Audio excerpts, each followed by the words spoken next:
Sure. Let's see what Marvell has. Straight to your boy, huh? Yes. My top five, it goes 1, 2, 2, 4, 5. I can't put 3, so that's how my list goes. 1, 2, 2, 4, 5. 1, 2, 2, 4, 5. Yes, Okay. I put a little twist, put a little swag on it, Okay. Number 1 is Michael Jordan, obviously. Both 2s are Kobe and Magic. 4 is Bill Russell and Shaq 5. You put Magic on your list for 2 and 2. Yeah. Why? Or Kobe and Magic both at 2. Mm-hmm. I can't put one over. I can't put one over the other. Like, it's impossible for me. Like, they're both great in their own right. Like, Magic's the greatest at what he does, and Kobe is tied for the greatest at what he does. Like, I can't put one over the other. Like, it's just that simple and plain. Like, Magic is the greatest point guard ever, no doubt about it, and Kobe is tied with Mike as the greatest, like, in my opinion. So, like, I can't put one over the other. Like, they both just tied at 2. It's just, I believe, Who's in terms your of number 1 number 1 what? on your top 5? Mike Jordan. Why? He's Jordan. Like, come on. He's Jordan. Like, Okay.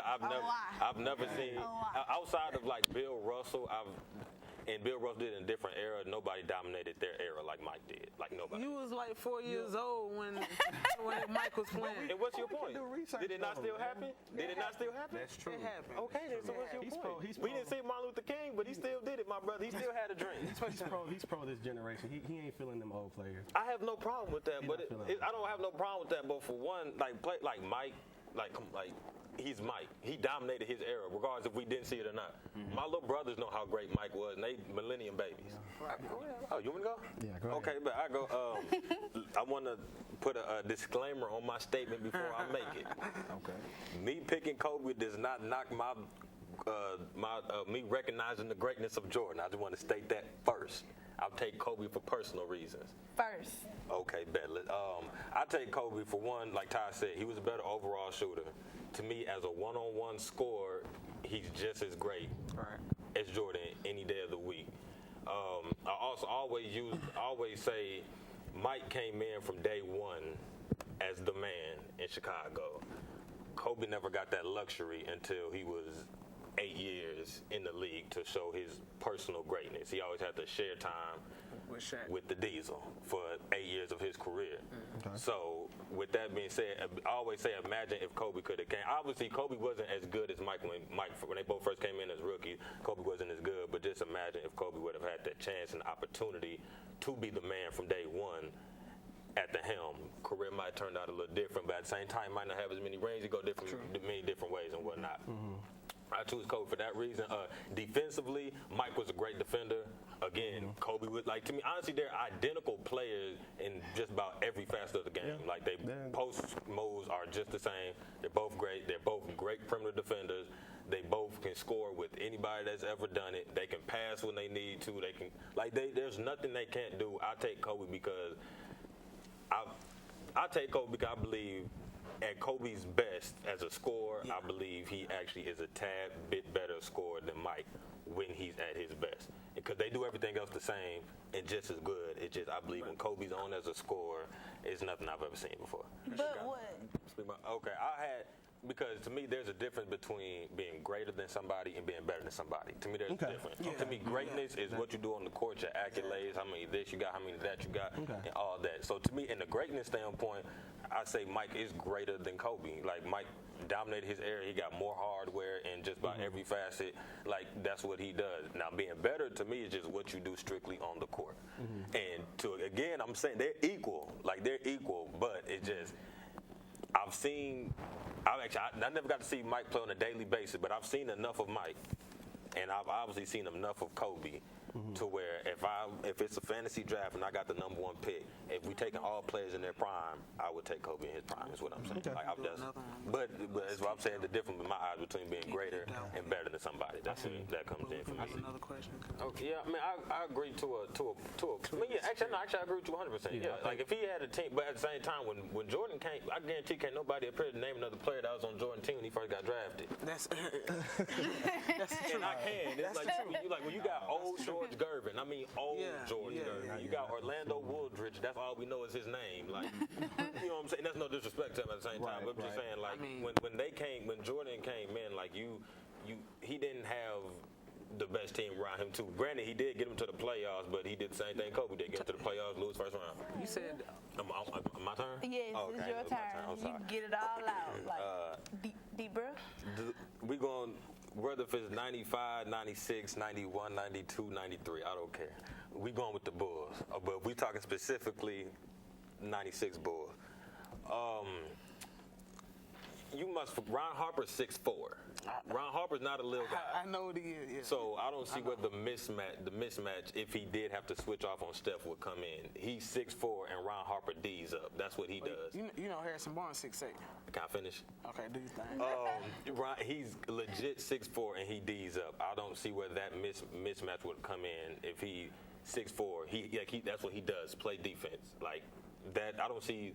And Harrison Barnes is not that great of a scorer to where it's a mismatch. Like he's not that great of a player to where it's a mismatch. Like I don't understand that part. For one, in terms of whoever, for one, you got probably at that point in time, two of the 5 best perimeter defenders at that point in time between Pip and Jordan. To me, regardless, and you can put rules. I don't care what era you playing in. I don't care if it's today's now. I don't care if it's in the 50s. I don't care if it's before basketball was invented. To me, regardless of era, defense is defense, whether you hand check or not. Okay. Steph Curry and Klay Thompson are not going to shoot the ball as easily as they do now with Michael Jordan and Scottie. Michael Jordan won Defensive Player of the Year. Pip is probably like an 8 or 9 time all-time first-time defender. Like that's not going to happen. For one, their perimeter defense was way better. For one, that triangle offense, they wouldn't know how to guard that triangle offense. For one. Luke Longley against Andrew Bogut.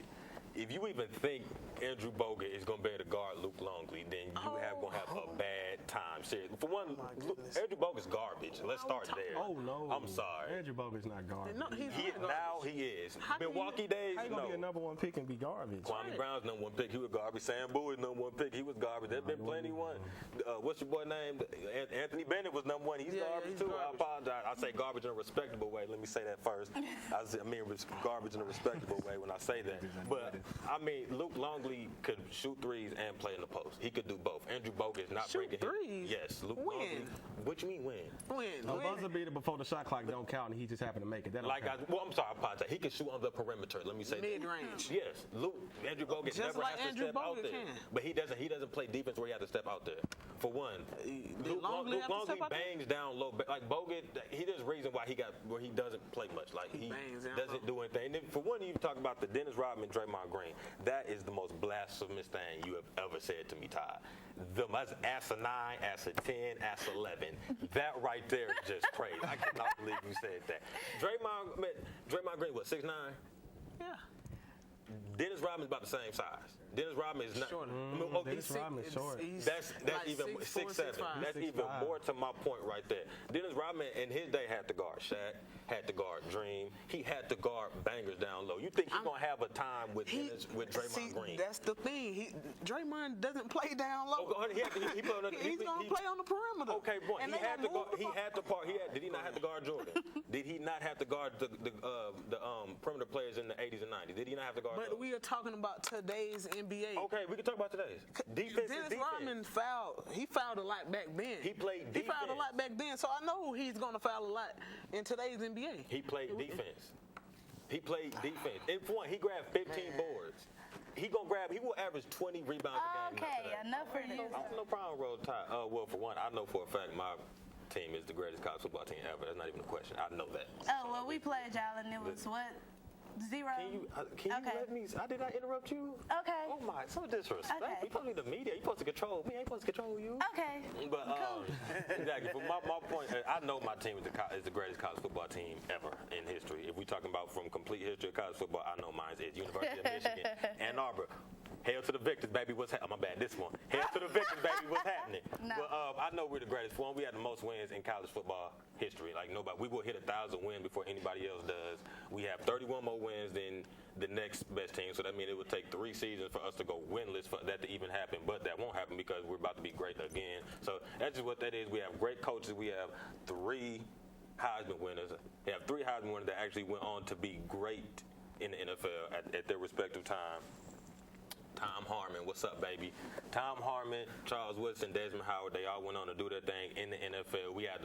We're the only team to have a president play for us. Gerald Ford, what's up, baby? Straight out of Detroit. Gerald Ford played football for us. We have had great coaches we opened the century with 3 national championships. The century from 1900, 1901, and 1902. We opened the century with 3 straight national championships. Can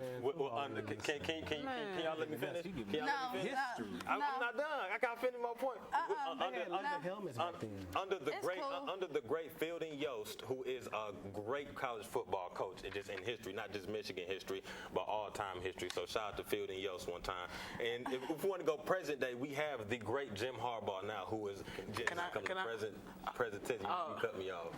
Go ahead, Marvell. You can go ahead. Okay, since Michael was talking about present tense, let's get to present tense or whatever. Present tense. So you said 93, right? Yeah. Okay, 93. Okay, I'm just making sure. Okay, it's 93. We have, granted, our last national championship was 1997. I will say our last national championship was 1997 under Lloyd Carr, and as we had Charles Woodson and Brian Griese and whatnot. So that was our last national championship. But 2016. But we still have 42 Big Ten championships, which is the most in Big Ten history, by the way. Since 97, we want to talk about since about 93ish, we produce NFL players just about. We have not had a player drafted since 93. Like, we have players drafted every single year, and they all pan out in the league every single year. We have quality players get produced into the NFL every year. We have quality team. We have quality players and coaches every year. We've only had one stretch, and that was from 2008 up until 2008 until 2010. Actually, just those 3 years right there when we had the Rich Rod era and we went down. Up until then, we had the longest streak of bowl games, of going to a bowl game every year. We had the longest streak, now like a 60-plus year streak of going to a bowl game every year. We had even a 60-plus year streak of not having a losing season up until Rich Rodriguez had got there. So up until the Rich Rod era, a model of consistency from the 1900s up until 2008, we've always had. We have not had a bad season. You can count on both hands the number of bad seasons we've had from 1900 up until 2008. We don't have bad season. We produce players from the beginning of time up until now. We produce coaches from the beginning of time up until now. And now that we're back in there with Coach Harbaugh, and now we have another top recruiting class, and he's just stirring up the ACC and the SEC. Got all them scared to even let us come down there in there just to practice. We stirring up the SEC, the great SEC. The great Nick Saban, the great Butch Jones, everybody, Jim McElwain, after we just whooped Florida in our bowl game, like, you know what I'm saying? And now they have us scared. So the model of consistency that we've shown for over 100 years is continuing